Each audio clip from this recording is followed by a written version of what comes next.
So in this particular session, we will get introduced to rectangular hyperbola. In the last session, we have covered with pair of asymptotes of a hyperbola. And we have got to so many information about the pair of asymptotes, how they are controlling the eccentricity of a hyperbola. Like if you can recall, we have also gone through those properties which were saying that if the angle between the asymptotes in the branch containing part is 2 theta, then corresponding hyperbola must have eccentricity sec theta. Sec theta, yes, sir. So now, as we are looking forward to a particular type of hyperbola called rectangular hyperbola, let us firstly see when or under what particularization we can call a hyperbola rectangular. So as per the description, it says, if a hyperbola follows any of the following condition, we can mark it as a rectangular hyperbola. And what are the restrictions? The first restriction says the eccentricity of the hyperbola has to be particularly √2. The second criteria says the axis of the hyperbola must be of equal length. That means the length of transverse axis should be same as the length of conjugate axis. The third criteria says the asymptotes has to be perpendicular. And the fourth criteria confirms that the lattice rectum must be equal with one of the axes of the hyperbola. Now, if we look into this particular information, let us firstly try to identify, are there 4 distinct conditions? Or if any one of them is true, then the others obviously follow. Like if I consider the axes of the hyperbola are of equal length, that means in standard reference, 2a is equals to 2b, or in simple words, a is equals to b. That confirms the eccentricity to be √2. And it is an if and only if condition, means if I have eccentricity √2, we can conclude the second condition from the first condition itself, and vice versa. Moreover, the particular property we have just spoken of about the asymptotes, if I consider the sec theta eccentricity, which was supposed to be sec theta, if that is √2, then the angle between the asymptotes has to be 2 theta. If sec theta is √2, then theta is 45 degree, and hence 2 theta has to be right angle. That makes our asymptotes perpendicular. Moreover, for a hyperbola in standard form, if you consider the length of the lattice rectum being represented either as 2a square by b or 2b square by a, depending on the hyperbola you are considering is horizontal or vertical. So accordingly, if you equate this 2b square by a with 2a or 2b, or if you equate 2a square by b with 2a or 2b, you firstly get to a is equals to b, right? If I equate 2b square by a with 2a, that confirms a is equals to b. Even if I equate it with 2b, we are getting same relation. Instead of 2b square by a, if you write 2a square by b, still equate with 2a or 2b, lead us to same conclusion that the axes are equal. And we know that if axes are equal, then from there we can conclude the eccentricity, which can lead us also to third point, that the asymptotes are perpendicular.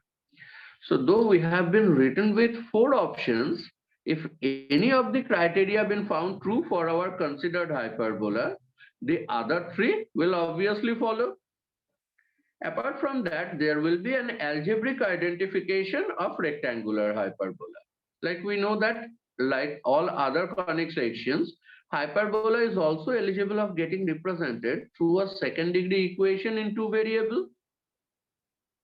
In the standard form, we usually mark it as ax square plus 2hxy plus by square plus 2gx plus 2fy plus c is equals to 0. Can anyone recall under what restriction this equation will be eligible of representing a hyperbola? Anyone? Sir, can you repeat it once? The equation of the standard form. Under what restriction a second degree equation in two variable is eligible of representing a hyperbola? Sir, h square must be greater than ab and delta equal to 0. Delta? Sir, not equal to 0. Not equals to 0. If Yes, delta becomes 0, that's true for pair of line. Pair of lines. Yes. That is what we have discussed will be our key idea to move to pair of asymptotes from the equation of a hyperbola.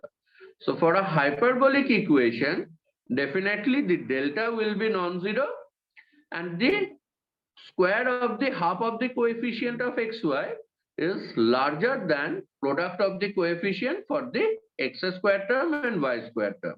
Okay, that's a square greater than ab, right? Moreover, along with this condition, if we get an additional condition that sum of the coefficient for the square term, that is coefficient of x square and coefficient of y square, generating a zero sum, along with the earlier condition that we have considered for a hyperbola, then we can mark the hyperbola in particular as a rectangular hyperbola. Okay, so that means if we think of ax square plus 2hxy plus by square plus 2gx plus 2fy plus c is equals to 0. If this is the equation, then the criteria we need to check. Firstly, to ensure it's not pair of line, we must check delta not equals to 0. Next condition, a square greater than ab. We have found these two conditions are not sufficient to conclude this equation stands for a hyperbola. But along with these two conditions, if we are sure that the equation represents something existent, then it is hyperbola for sure. Moreover, now we are adding up the third restriction. As per the written variation, we must have the third restriction, a plus b is equals to 0. So that is sum of the coefficient for this square term. Is it okay for all? Yes, sir. It is. Yes, sir.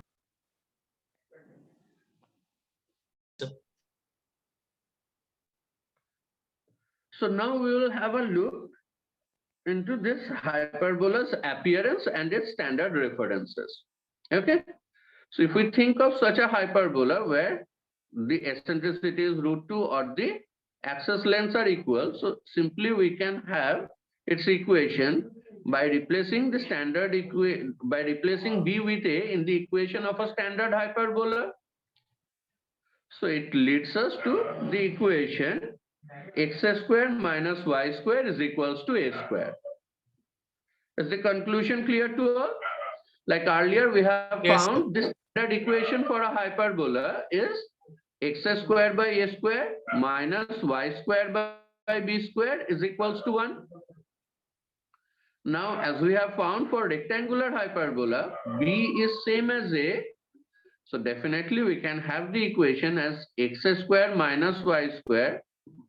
This whole divided by a square is 1, or simply you can take the a square to the other side. So accordingly, all the references can be found by comparing the references of standard hyperbola. The lone changes we will perform is wherever b is supposed to appear, we will replace it with a, and wherever eccentricity is supposed to appear, we will replace it with the particular value √2. Like you can identify, there will be no change in center, transverse axis, conjugate axis, means transverse axis equation, conjugate axis equation, vertices, tangent at vertices. These are certain results which are free from the eccentricity or the conjugate axis length. So they will be identically same as the references we have got from a standard hyperbola. The changes will start appearing wherever we are going to be associated with the length of conjugate axis or the eccentricity. Like the very next point we have discussed about directrices. It was supposed to be x is equals to plus or minus a by e. Now that eccentricity particularly replaced by √2. the foci, they are supposed to be plus or minus AE, 0. Now that's been written as plus or minus A root 2, 0. The length of latus rectum, sorry, the equation of latus rectum, which will be vertical lines through the point, that is foci. So they will have their equation x is equals to plus or minus A root 2. Accordingly, we can identify the extremities of latus rectum. Now we know that latus rectum is equal with transverse axis as well as conjugate axis. So all three will be of length 2a. The midpoint of each latus rectum is the focus. So from any of the foci, if we move a unit up or a unit down, you will definitely reach one of the extremity for a latus rectum. Is this conclusion acceptable for all? Yes, sir. Yes, sir. The common length of axis and latus rectum, we have used it as 2a. We are not considering any more involvement of b. And the very special information, the asymptotes, they are going to appear along y is equals to x and y is equals to minus x. Earlier, they were supposed to appear along y is equals to b by a times of x, or y is equals to minus b by a times of x. Now as b by a has become 1, so these are now the very particular line y is equals to x or y is equals to minus x. So is this reference and appearance of the curve clear and acceptable for all of you? Yes, sir. Yes, sir. Do you have any concern in any of the identification?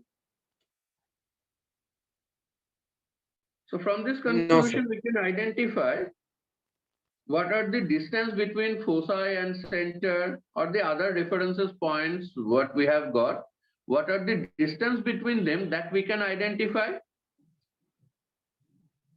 So if we perform a shifting of this curve, shifting means it can be just parallel shifting or it can be parallel shifting along with rotation.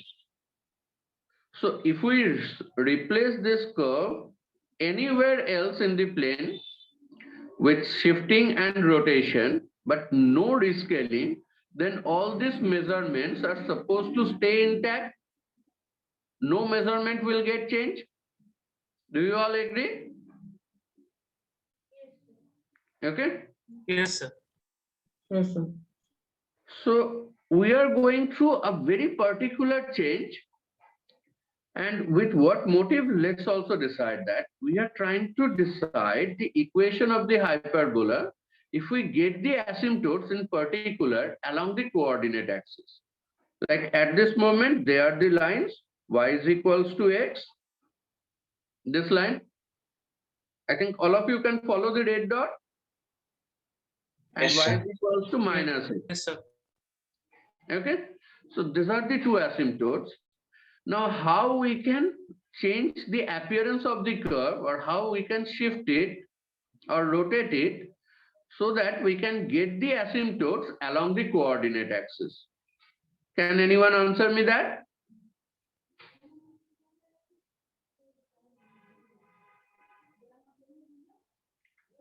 Like this is our whole curve.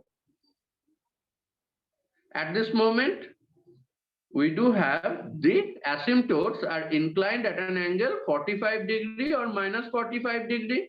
Yes, sir. We want them to be vertical or horizontal. So what to be done? Can we have such a change? Yes, sir. Yes, sir. Now one of the asymptote is vertical and the other one is horizontal. Yes, sir. And what change we have pursued to get that? Have we made any change in the position of center? No, sir. No, sir. No, sir. Just That rotation. means there is a rotation that took place about the center. And what Yes, is sir. the measurement of the angle through which we have rotated this diagram? Sir, minus 45. Minus 45. Can be considered minus 45 degree or plus 45 degree, because in any Yes, sir. direction, clockwise or anti-clockwise, if we rotate it by an angle pi by 4 or 45 degree, then definitely we can find one of the asymptote to be vertical line and the other one is horizontal line. And we haven't made any change to the center, so they are supposed to pass through origin, and hence they can be identified as the coordinate axis. So let us firstly decide what will happen when we are rotating this diagram by an angle 45 degree anti-clockwise. That is in positive direction. Okay. Before we go for this rotation, from the same diagram, let us identify what is the product of the perpendicular distances of any product from the asymptotes. By the last class reference, this product was supposed to be a square b square divided by a square plus b square. Yes, Right? sir. Now, if I replace b square with a square, this product of the perpendicular distances of a point from the asymptotes will be found as a square by 2. And definitely this information is going to act more special when my asymptotes are appearing along coordinate axis, right? Because even if we rotate, this result supposed to be unaltered. Is it okay with Yes, sir. everyone? Accordingly, as soon as we have rotated the curve by an angle 45 degree, we will get the appearance in this form. And now for any point, the product of the perpendicular distances from the asymptotes is nothing but the product of numeric value of abscissa and ordinate. What we just now found as a square by 2. So the measurement will stay unaltered and we can have the equation xy is equals to a square by 2. Right? Yes, sir. We can conclude so because due to anti-clockwise rotation, the branches been found confined in first or third quadrant, where both abscissa and ordinate will carry same sign. So the product of abscissa and ordinate will be a positive product, same as a square by 2. But if we would have rotated the curve 45 degree and clockwise, that is in the negative direction, in that case, we could have found the branches confined in second or fourth quadrant. Then the equation would have been abscissa into ordinate minus a square by 2. Right? Is it okay with all? Yes, sir. Yes, sir.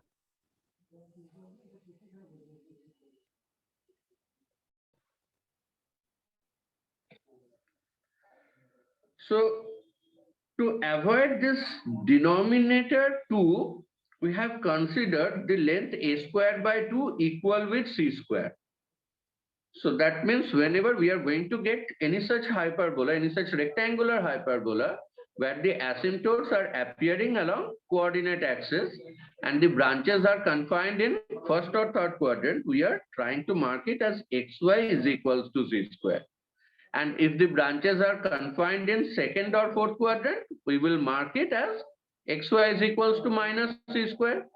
So let us not waste our time over the curve, which is the conjugate one, and the rectangular hyperbola whose branches are confined in second or fourth quadrant. Firstly, let us generate all connected references to this curve. After that, we will have a discussion over the conjugate hyperbola, that is xy is equals to minus c square. So that means if we try to consider xy is equals to c square or xy is equals to a square by 2, for its references, we can have all the references generated from x square minus y square is equals to a square. The curve just now we have gone through. Okay. These were the results we have found for x square minus y square is equals to a square.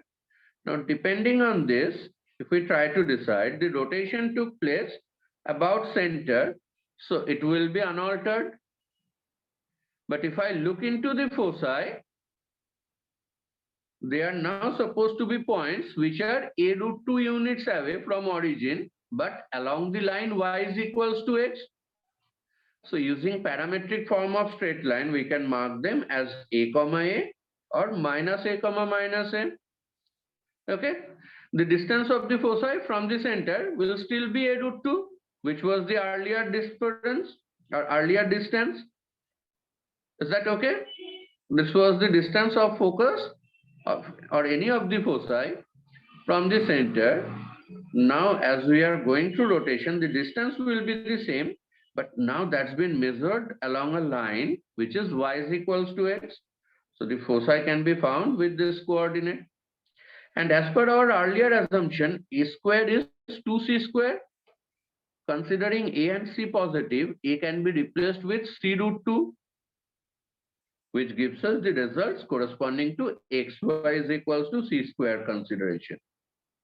Is that okay? I have mentioned or I have written the whole thing with two color so that you can firstly identify what we are generating for xy is equals to a square by 2 from the reference of x square minus y square is equals to a square, and then with different color to show how we should remember the result to have correspondence of xy is equals to c square. Because our ultimate target to gradually have correspondence to that. Okay, we'll be having our further calculation in terms of this variation. So ahead of foci, if we decide the vertices, accordingly we can decide them a by root 2 comma a by root 2 and minus a by root 2 comma minus a by root 2. Similar idea of deriving. Vertices are supposed to be points on transverse axis which are a units away from the center, parametric form of straight line, and according calculation will take us to these points. In terms of C, the vertices can be marked as C comma C and minus C comma minus C. The transverse axis is appearing along x minus y is equals to 0 due to the anti-clockwise rotation. The length unaltered and still 2a, which can be written in terms of C as 2 root 2c, the length. Okay. As far as equation is concerned, if there is no a, there is nothing to be replaced with c root 2. The length was in terms of a, so we have also found the correspondence in terms of c.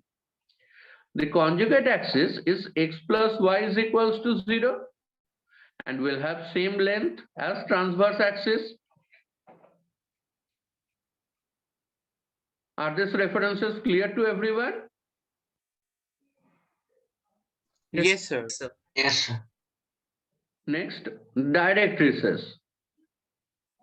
The directrices are going to be parallel to conjugate axis, and the distance between two parallel lines from the conjugate axis will be a by e units, that is a by root 2 units. We know that if we do have two parallel lines in the form of, I'm just writing it once for you. So if we do have two lines, ax plus by plus c1 is equals to 0 and ax plus by plus c2 is equals to 0, then we can identify the lines to be parallel. Can you all recall the parallel distance or the minimum Yes, distance sir. between them? Yes, sir. Yes, sir. Okay, that is the minimum distance between them, right? So that means the difference of the constant term should be minimum distance multiplied by root over a square plus b square. Is it okay with all? Yes, sir. Yes, sir. Yes, sir. With that particular idea, if I look into the directrix equation, this directrices are supposed to be parallel to conjugate axis. Okay. So x plus y should be same and the constant term should be differing by a margin, that is the parallel distance multiplied with root over 1 square plus 1 square, as x and y both appear with coefficient 1. So whatever parallel distance or minimum distance these two lines maintain, that has to be multiplied by √2. As per the earlier reference, we know that directrices were at a distance of a by √2. So now over here, the difference of the constant value from zero, it should be changed by a margin of a. If it is a positive sense change, then it will be changed to plus a. If it is a negative sense change, then it will be changed to minus of a. Is that okay with all? Yes, sir.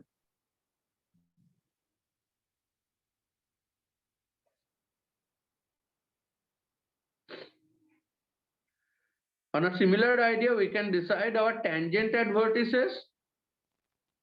They were supposed to be parallel line to conjugate axis with parallel distance or minimum distance between conjugate axis and any of the tangent at vertex as a unit.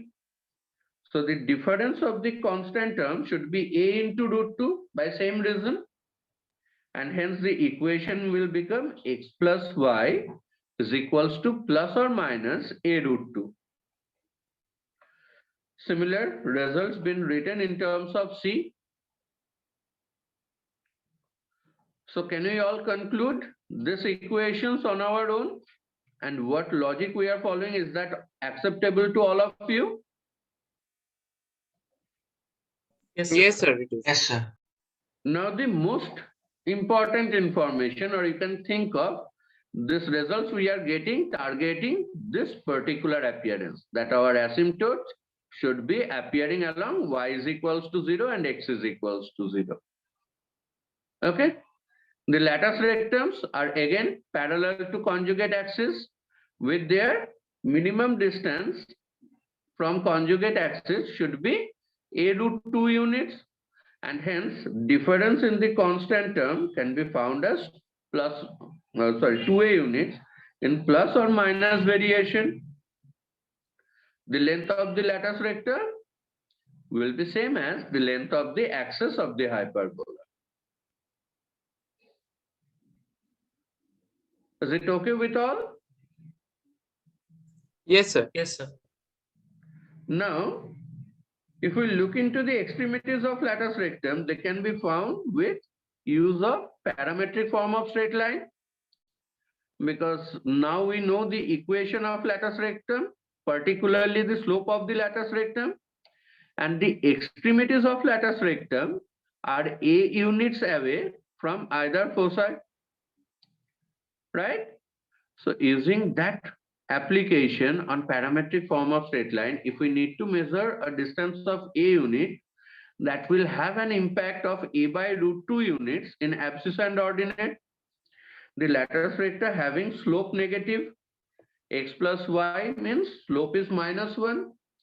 So that means if it is a positive change in abscissa, that will bring negative change in ordinate and vice versa. And hence we will have, whenever abscissa is a plus a √2, ordinate is a minus a √2. That's component of a due to the angle 45 degree. When abscissa is decreased by a margin a by √2, then ordinate is increased. And similar thing happens for the other foci also. The other extremities found in reference of the other foci.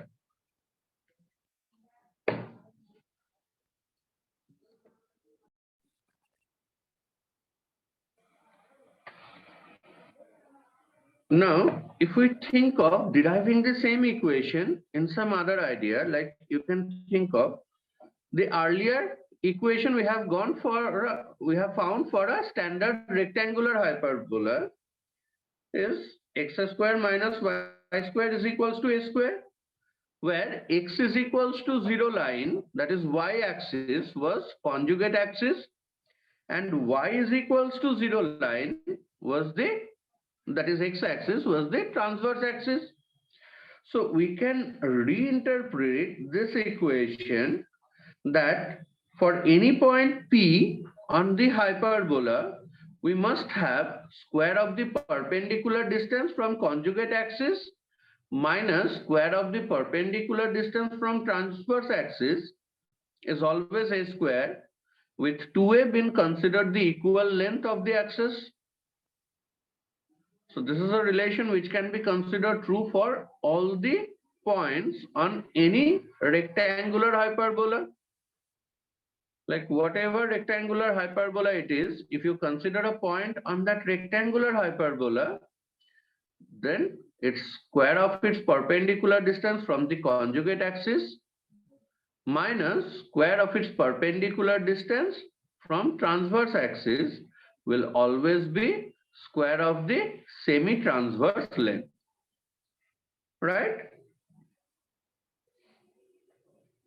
So Yes. now we know if we rotate this curve by angle 45-degree anti-clockwise, then the new conjugate axis will be x plus y is equals to 0, and the new transverse axis will be x minus y is equals to 0.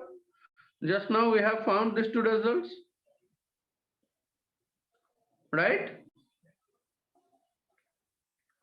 Yes. So using that information, we can find the equation of the hyperbola after rotation as square of the perpendicular distance from conjugate axis minus square of the perpendicular distance from transverse axis equals to a square.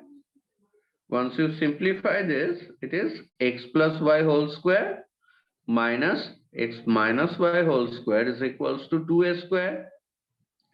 That is 4xy is equals to 2a square, or xy is equals to a square by 2, or you can consider a square by 2 is c square, right? Yes, sir. Is Yes, that sir, okay we with can. everyone? So consider this particular question, that if we do have a rectangular hyperbola xy minus 2x minus 3y is equals to 0. Say we have been given with this equation just as a hyperbola. Can you confirm this is rectangular hyperbola?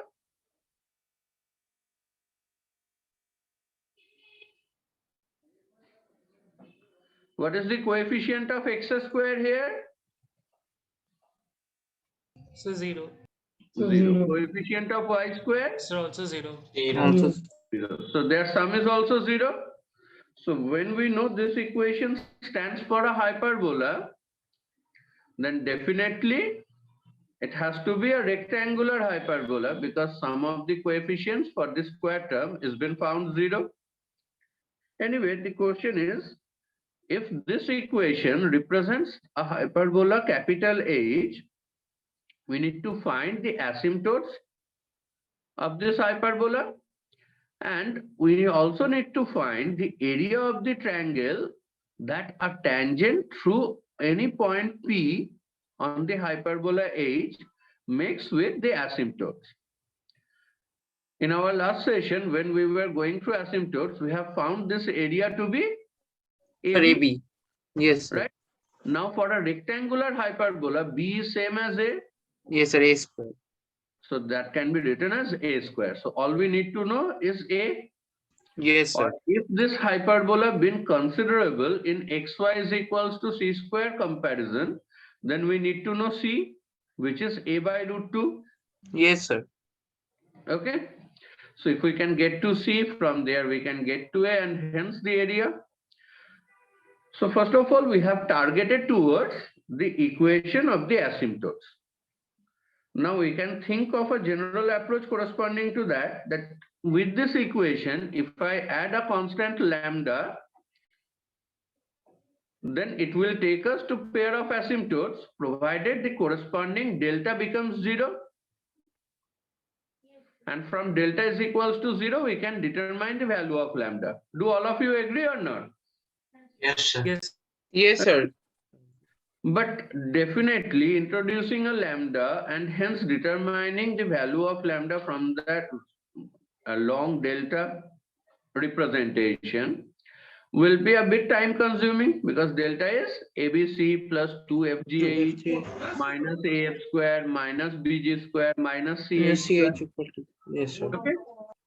So if we do not perform this general method, what else we can think of? Like even if I decide the value of lambda, that's just a constant, and that gives us 4 terms to get factorized into 2 linear expression, right? Yes, sir. And if this is going to happening, then already one of these factor is present with first 2 terms. With determination of lambda, we will get a constant which will make this 4-term base appearance getting factorized into 2 asymptotes, means 2 straight lines. So already one of the factor is identifiable from the first 2. Like from the first 2 terms, if you take x common, Yes, sir. we are getting y minus 2. So the same y minus 2 factor must be gettable from minus 3y plus lambda also. Yes, sir. And what lambda value will give us that factor? So 6. 6. So do I need to check delta? No, sir, there is no need. So if our motive is clear, what we are trying to determine, and more importantly, if the forward proceeding after having the value is clear, sometime we can skip hectic calculations. Like just now we have skipped the checking of delta equals to 0 to determine lambda, and instead we have verbally decided what lambda should be. And accordingly, we can identify at this moment the hyperbola is x minus 3 into y minus 2 is equals to 6. That is square of root 6, right? Like if I do not get into the equation of pair of asymptotes, the hyperbola will have 6 over here as well as 6 on the right hand side. Okay? That gives us such a hyperbola. So this is comparable with which variation? X square minus y square is equals to a square, or xy No, sir. is equals to c Sir, square. xy is equal to c square. And the lone change that we can find, that the center which was So it's supposed in to the be Yes, x sir, it is is equal to parallelly y minus shifted. beta 4. parallelly shifted to 3, 2 point. Yes, sir. Okay, but will that have an impact over measurements? No, sir. No, sir, because No, I sir. only need a. Measurements will be the same. Okay, so as this hyperbola having this value root 6, that is value of c. So from here we can identify the asymptotes at x minus 3 is equals to 0 and y minus 2 is equals to 0 in comparison with xy is equals to c square, right? And the value of c is root 6. That confirms value of a should be root 2 times of c. Yes, sir. That is 2 root 3. And hence our targeted triangle will have area a square units, a square units, that is 12 square units. Yes, sir. Is the solution and the corresponding logical conclusion making clear to Yes, sir. everyone? Yes, sir, it is clear. Yes, sir. Okay, so we must not always get involved into general calculation, because that might take us to the result of the question, but they may or may not stand eligible for or to get performed in an exam where time is a very limited, time boundary is also a very important constraint, right?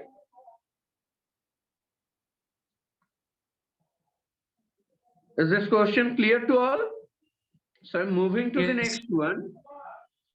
It says, excuse me, a hyperbola cut by the line y is equals to 7x minus 11 only at 2, 3. So we are yet to read about the question. If I just restrict ourselves to first line or the first description, that a hyperbola cut by the line y is equals to 7x minus 11 only at 2, 3. Now, what are the informations we can conclude right from here? a line cut the hyperbola only at a point 2, 3. So first of all, 2, 3 must lie on the hyperbola. Yes, sir. And which type of line can cut our hyperbola only once? It's a tangent. No, they meet once. Yes, sir. Sorry. Cut once. The lines which are parallel to the asymptotes, like we have found, the asymptote shows tendency of contacting both branches. And accordingly, we have also gone through this discussion that if we do have any parallel line to asymptote, that will intersect one of the branch once and will never meet again. Yes. So whenever we will Yes, get sir. information, a line cut the hyperbola only once, we can confirm that definitely this line is parallel to one of the asymptotes. That is, one of the asymptote must have slope 7, right? And the Yes, sir. hyperbola pass through 2, 3. These are the two information we can conclude right from first two lines. Yes, sir. Now let's proceed that what our question is and how we are going to deal with that. And it has its transverse axis along x minus y is equals to 0. So next information about transverse axis. The moment we get transverse axis, and the first information is something about a parallel line to asymptote or somewhere in the direction of asymptote, our analysis should be what are the connection of asymptotes and transverse axis. The first and the easiest connection is they do intersect at the center of the hyperbola, right? If we do Yes, sir. have the equation of one asymptote and the transverse axis, the common point to both of them is the center of the hyperbola. The other information is that the transverse axis of the hyperbola is one of the angle bisectors for the asymptotes. So that means if I do have one of the asymptote of the hyperbola and if we reflect it about the transverse axis, the image will be the other asymptote. Is the statement okay with everyone? Yes, sir. If we Yes, consider sir. the arms of an angle, when we reflect any one arm of an angle about the angle bisector, the image coincides with the other arm. So that means if we do have the information of transverse axis and if we do have the complete access of the equation of one of the asymptote, by reflecting that asymptote with respect to transverse axis, we can get to the other asymptote. The next information says if the hyperbola possesses an asymptote with slope m not equals to 7. Now over here, we can have question where m is a given value, or you might consider m is not a given value, but the nature being said, which is confirming this data. Like if m is a given value, say m is 2 or m is 3, so by default, it need not to be marked that it is different from 7. Whereas sometimes we might have the question describing us in this way that the slope of the asymptote is negative. The slope of the other asymptote is negative. So if m is some negative number, we don't know what number exactly it is, but if it is a negative number, by default, we can be sure that it is not 7. And now we are talking about the other asymptote than the one which is having slope 7. Okay, what else? We have been given with a fixed point, say alpha comma beta. We will treat alpha comma beta as given constant values for abscissa and ordinate. And this is situated on the asymptote having slope m, where m is either a given value or a nature which is sufficient to differing it from the value 7. Is that okay? Sometime you might have a slope, you can have this description in this form. If the hyperbola possesses an asymptote with slope less than 5 or more than 8, Any such nature is also acceptable. Means somehow a value or a nature which is sufficient to confirm this data only. That it is not the first asymptote we have found parallel to this line. It is the other one. And will be given with a specific point on that asymptote. Now, on that basis, we need to find the equation of the hyperbola. Okay? So, as per the given set of information, how we should target our equation of hyperbola? Should we try to have the equation of the hyperbola in terms of its focus and directrix? How many of you believe so? Should we try in that way? Are the information suggesting that we should go for searching the foci and the directrices? No, sir. No. Should we go for finding the axis and accordingly the lengths of the semi-axis lengths? Yes. So if both these approaches are not suitable, the lone other way we can stick to is first of all having the equation for pair of asymptotes. Yes, sir. Then different Many by of a the constant. information are about the asymptotes. So we can think of restricting our approach to firstly get to the asymptotes. If we get to the equation of individual asymptotes, we can definitely confirm the equation of pair of asymptotes. And we know that Yes, pair sir. of asymptotes will have such an equation which is differing by a margin of constant from Yes. the equation of the hyperbola.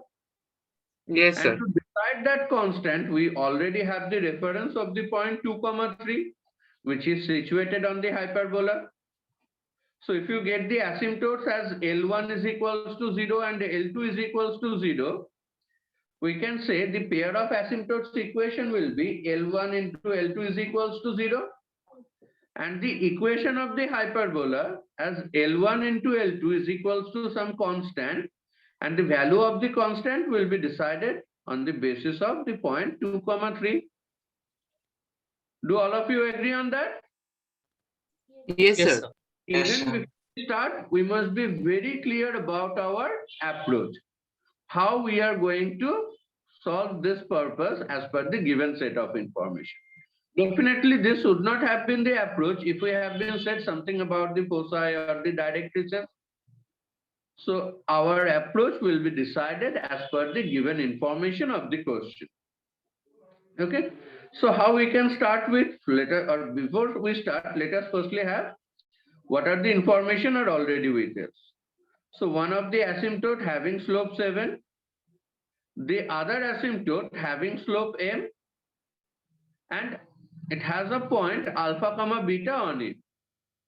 So if m is a given value, I can determine the equation of that other asymptote, right? Do all of Yes, you sir. agree? Yes, sir.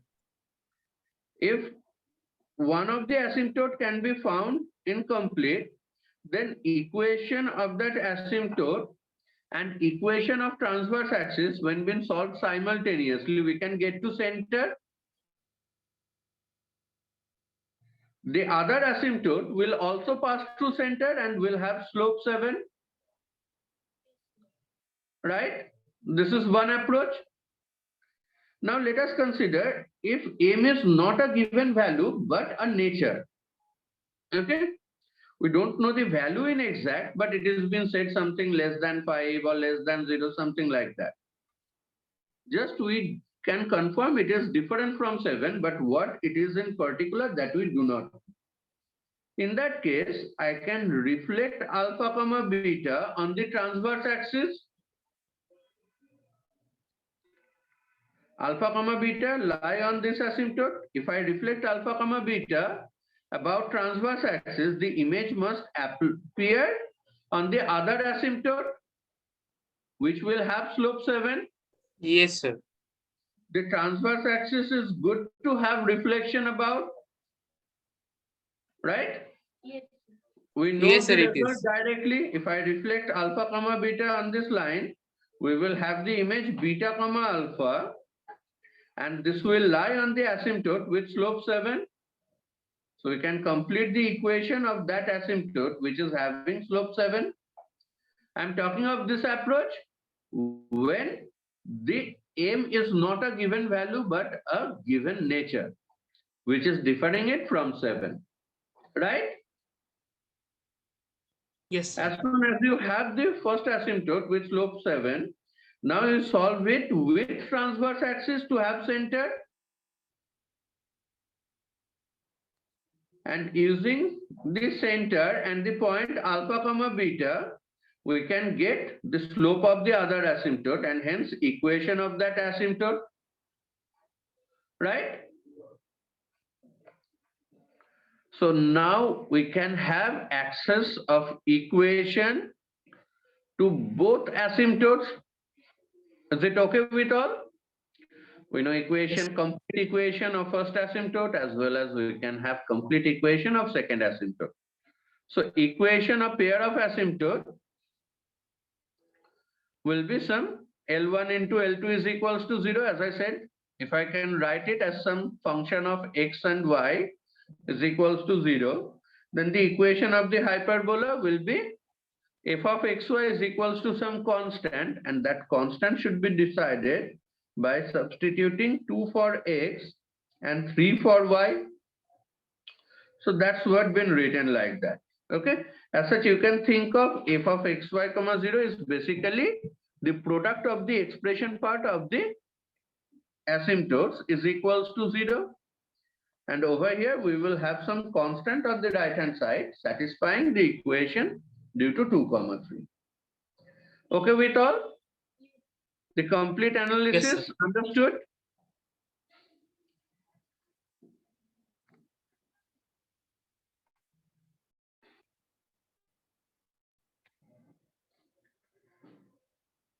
Next, we will go for properties and references of rectangular hyperbola. So as such, references majorly we have gone through. So over here, references means not the references of connecting frame, but associated diagram like chord, tangent, normal, this type of references, and the properties we will be trying to identify. Okay.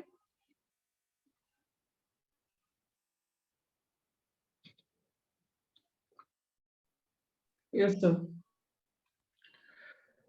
So in the properties, first we will go for the parametric representation of the hyperbola. And as the equation was xy is equals to c square, so due to some non-zero parameter t, we can think of x is equals to ct and y is equals to c by t is the parametric representation. And as earlier, we can think of the parametric representation will allow us to consider any point on the curve in general in terms of a single parameter t. Like if you consider a point on this curve as alpha comma beta, so definitely you need to consider the relation between them is alpha beta is equals to c square.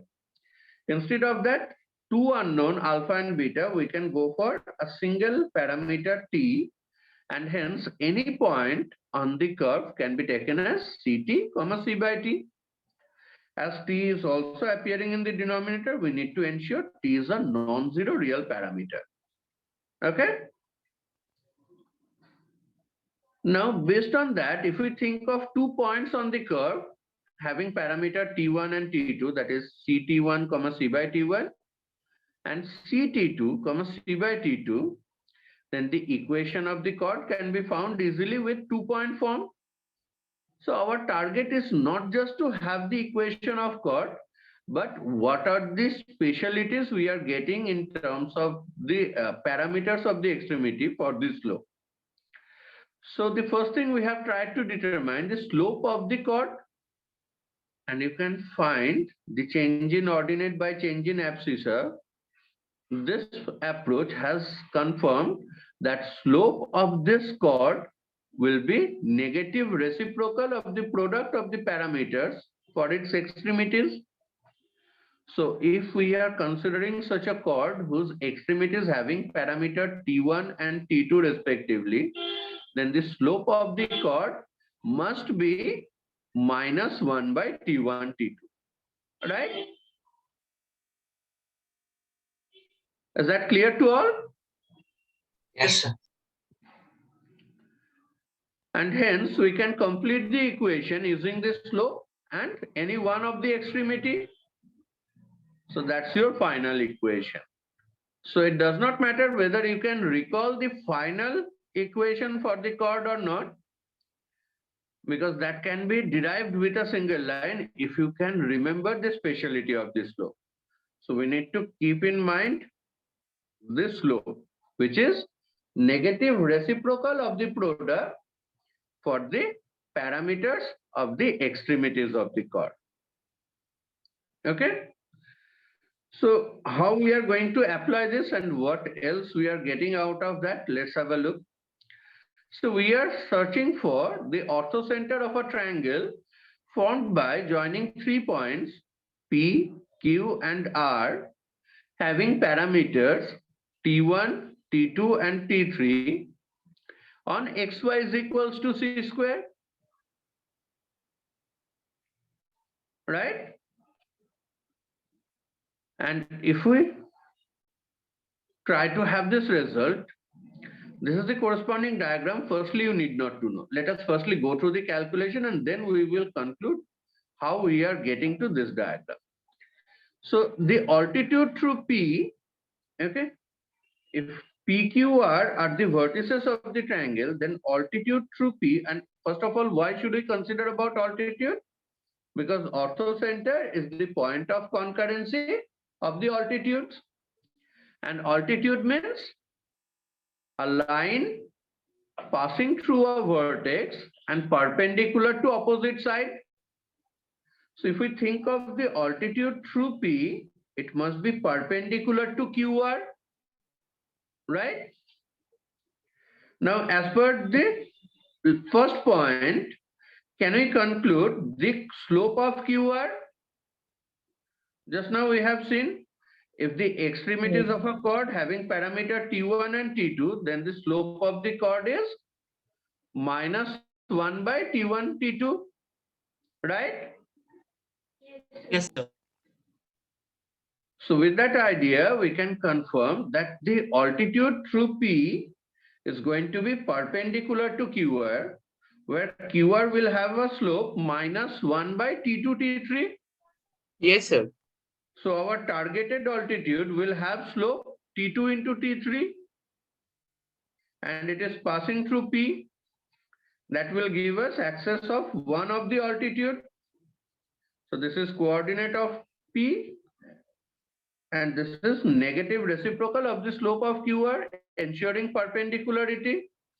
And hence, this is our first equation of altitude. Right all?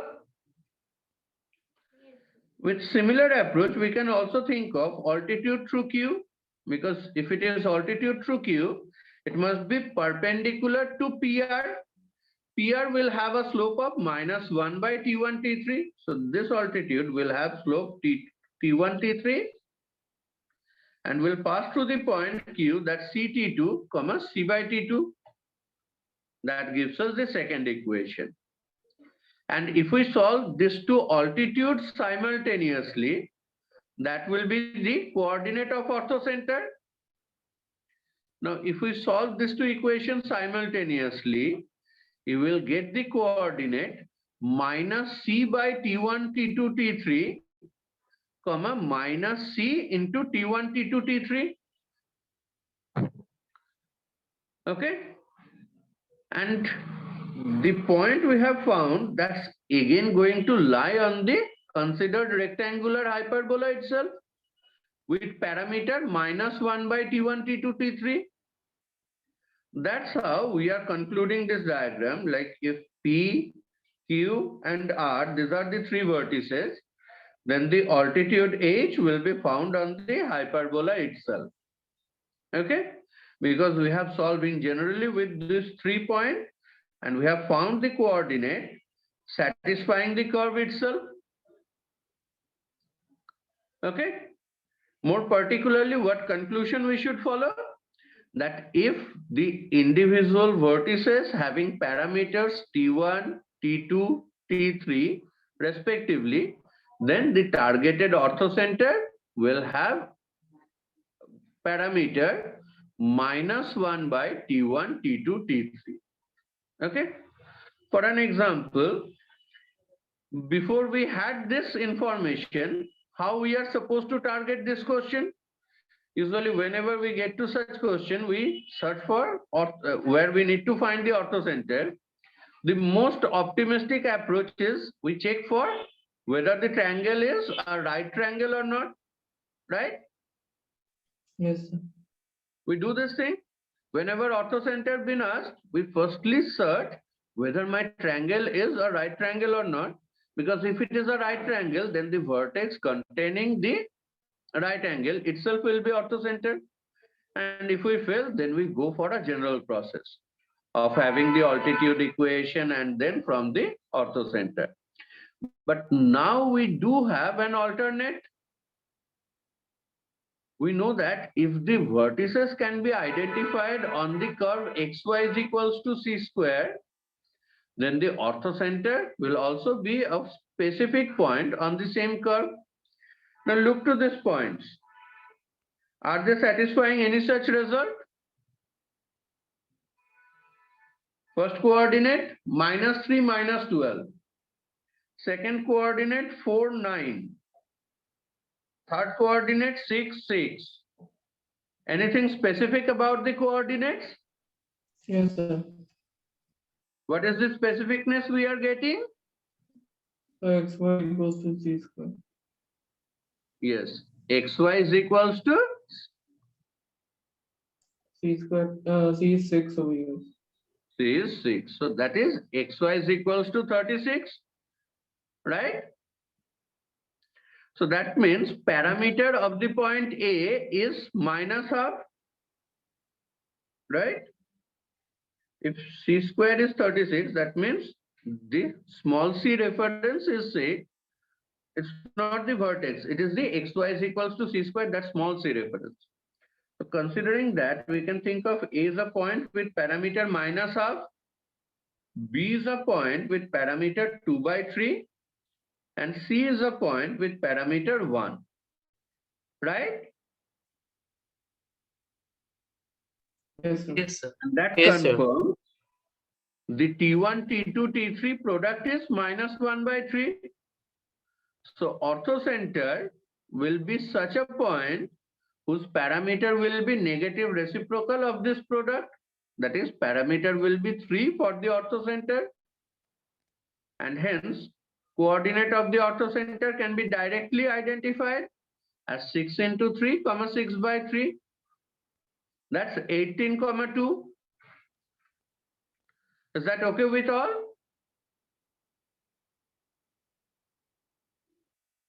Yes, So sir. why will the Yes, sir. coordinate of the orthocenter be the negative reciprocal of the products of the parameters? Yeah, just now you have calculated for that. When in general you have gone for the vertices having parameter T1, T2, T3. That's the coordinate of orthocenter we have derived. Okay, sir. This is Okay, again such a point. If you multiply abscissa and ordinate, it is c square. And the parameter is -1 by T1, T2, T3 here. Right? Yes, sir. So that's ensuring if we can decide this T1, T2, T3 from this vertex, from this given vertices, A, B, and C, that will allow us to have the orthocenter to appear with negative reciprocal of the product as parameter. That gives us direct access to orthocenter. Okay with all? Yes, sir. Yes, sir.